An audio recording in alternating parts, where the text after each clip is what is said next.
பாஜக தனது தேர்தல் அறிக்கையை வெளியிட்டிருக்கிறது. அதுல அவங்க திருப்பரங்குன்றம் விவகாரத்த கிளப்பியிருக்காங்க.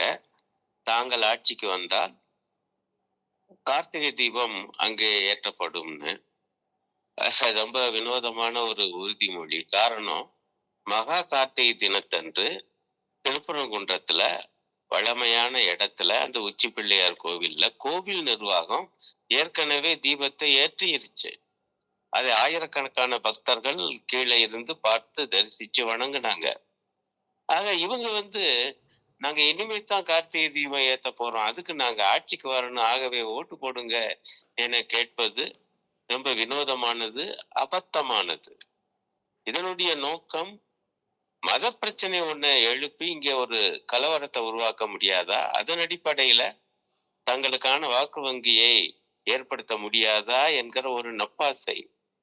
அப்ப ஏற்கனவே கடந்த காலத்துல எங்க ஏற்றப்பட்டுச்சோ அங்கதான் ஏற்றப்பட்டிருக்கு.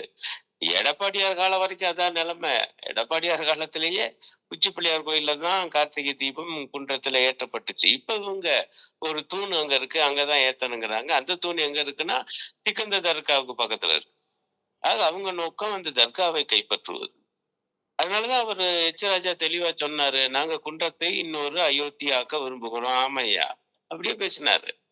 என்னங்க இப்படி பேசுறாரே அப்படின்னு கேட்டதுக்கு நயினா நாகேந்திரன், ஆமா குன்றம் ஒரு அயோத்தியானா என்ன தப்பு அப்படின்னு அவர் பங்குக்கு அவர் பேசினார். இப்ப கொடுமை, அதையே தங்களுடைய ஒரு தேர்தல் வாக்குறுதியா கொடுத்திருக்காங்க. அப்ப இவங்களுடைய நோக்கம் என்பது இந்த தமிழ்நாட்டை வளப்படுத்துவதல்ல, வளர்ப்பதல்ல, அதை மேலும் எப்படியாவது சீர்குலைக்க முடியாதா என்று பார்ப்பதுதான். ஏதோ புதிய யுகத்தை உருவாக்க போறோம்னு தேர்தல் அறிக்கைக்கு அவங்க தலைப்பு கொடுத்திருக்காங்க. ஆனா அவங்க உருவாக்க பார்க்கிறது புதிய யுகம் அல்ல, கலவர யுகம்.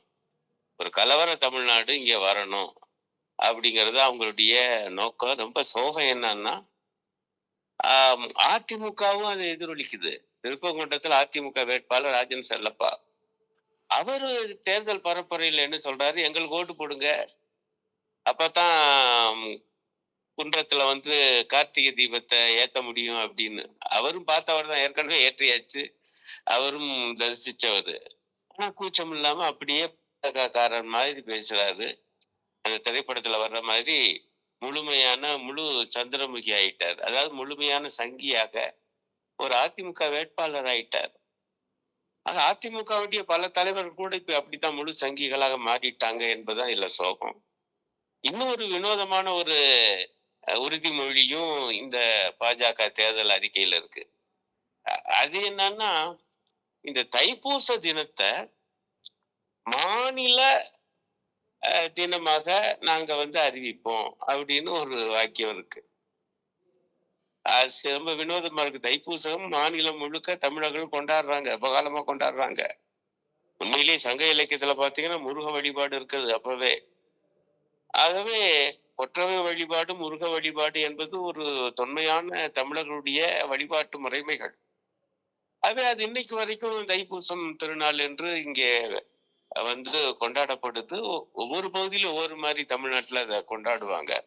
ஆனால் அது ஒரு முக்கியமான பண்டிகையாக இப்பொழுதும் திகழுது, மாநிலம் முழுக்க நடக்குது. அதை நாங்க ஒரு மாநில பண்டிகையாக அறிவிப்போம்னா அது என்ன அர்த்தம் நமக்கு தெரியல. ஏதோ தாங்கள் தான் இந்து மதத்துக்கு காவலர்கள் என்பது போல காண்பிச்சுக்கிறதுக்கு எதரா கிடைக்கும்னு பார்த்து இந்த ரெண்டையும் தூக்கி போட்டிருக்காங்க, குன்றத்தையும் இந்த தைப்பூசத்தையும்.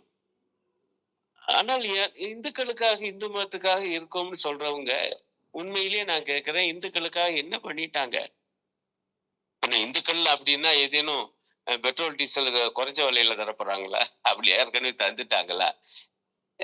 உண்மையிலேயே இந்து மதத்துக்காக இவங்க நிக்கிறாங்க என்றால் அவங்க என்ன செய்யணும்? முருகனுக்காக இருக்கிறாங்க என்றால் முருகப்பெருமானுடைய கருவறையிலாவது தமிழில் மட்டுமே அர்ச்சனை என்று சொல்லணும். நாங்கள் ஆட்சிக்கு வந்தால் அறுவடை வீடுகளில் தமிழில் மட்டுமே அர்ச்சனை என்று கொண்டு வருவோம்னு சொல்ல தயாரா?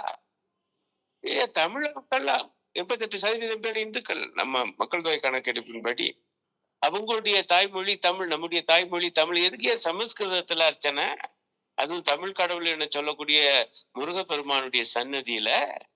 ஆனா அதுக்குள்ள எல்லாம் போகாம நாங்க ஏற்கனவே மாநில அளவுல பண்டிகையா இருக்கக்கூடிய தைப்பூசத்த நாங்க ஆட்சிக்கு வந்துதான் அந்த மாநில பண்டிகை ஆக்குவோம்னா இது எவ்வளவு அபத்தம். ஆக இவங்க இன்னும் சொல்ல போனா இவங்க இந்துக்களுடைய எதிரிகள் அப்படிமே. இந்துக்களில் இருக்கக்கூடிய பட்டியல் சாதி இந்துக்களுக்கோ அல்லது மலைவாழ் இந்துக்களுக்கோ அல்லது பிற்படுத்தப்பட்ட இந்துக்களுக்கோ இவங்க என்ன பண்ணியிருக்காங்க? அவங்களுக்கு எவ்வளவு இடையூறு செய்ய முடியுமோ அவ்வளவு இடையூறு செய்யறாங்க. இன்னைக்கு வரைக்கும் பாத்தீங்கன்னா மாமிச உணவு உண்ணுகிற இந்துக்களை அருவருப்பாக பார்ப்பதுதான் பாஜகவினுடைய போக்கா இருக்கு, சங்கிகளுடைய போக்கா இருக்கு. இதே குன்றத்துல நீங்க பாத்தீங்கன்னா பிரியாணி சாப்பிட்டாருன்னு ஒரு பெரிய பிரச்சனைங்க. அப்ப பிரியாணியில மண்ணள்ளி போடுற கட்சி தான் பிஜேபியா இருக்கு தமிழ்நாட்டுல. அதே பிரியாணி சாப்பிட்டா என்னய்யா? இது கூத்தா இருக்குது. இந்துக்கள் ஆக பெரும்பாலும் மாமிச உணவு உண்கிறவர்கள் மறந்து விடாதீர்கள். இவர்கள் இந்துக்களின் எதிரிகளாகிய சனாதனிகள். அதனாலதான் குஜராத்ல இப்ப 3 மாவட்டங்கள்ல அசைவ உணவே விற்கக்கூடாது என்று மசோதா தயார் பண்ணிட்டு இருக்காங்க. உத்தரப்பிரதேசத்துல பல நகரங்கள்ல அதை சுற்றி இருக்கக்கூடிய இடங்கள்ல மாமிச உணவு டெலிவரியே இருக்கக்கூடாது என்று சட்டம் போட்டு வச்சிருக்காங்க. அப்ப இவங்க மாமிச உணவு எதிர்ப்பாளர்கள் என்றால் ஆக பெரும்பாலான இந்துக்களின் எதிர்ப்பாளர்கள். ஏன்னா ஆக பெரும்பாலான இந்துக்கள் இயல்பாக மாமிச உணவு உண்ணுகிறோம். அப்படின்னா அவங்க யாரு? சனாதனிகள், இந்து மதத்துக்குள் புகுந்து இருக்கக்கூடிய சனாதனிகள். ஆக இவங்களுக்கு தெரியும் தமிழ்நாட்டு மக்களுக்கு இந்த மாதிரி திருப்பகுண்டத்துல தீபம் ஏற்றுவது என்று சொல்வது இந்து மதத்துக்கானது அல்ல. தைப்பூசத்தை நாங்க மாநில பண்டிகையாக அறிவிப்போம் என்று சொல்வது இந்து மதத்துக்காக அல்ல. அது ஓட்டு அரசியலுக்காக, அரசியல் ஆதாயத்துக்காக என்பது தமிழ்நாடு மக்களுக்கு தெரியும்.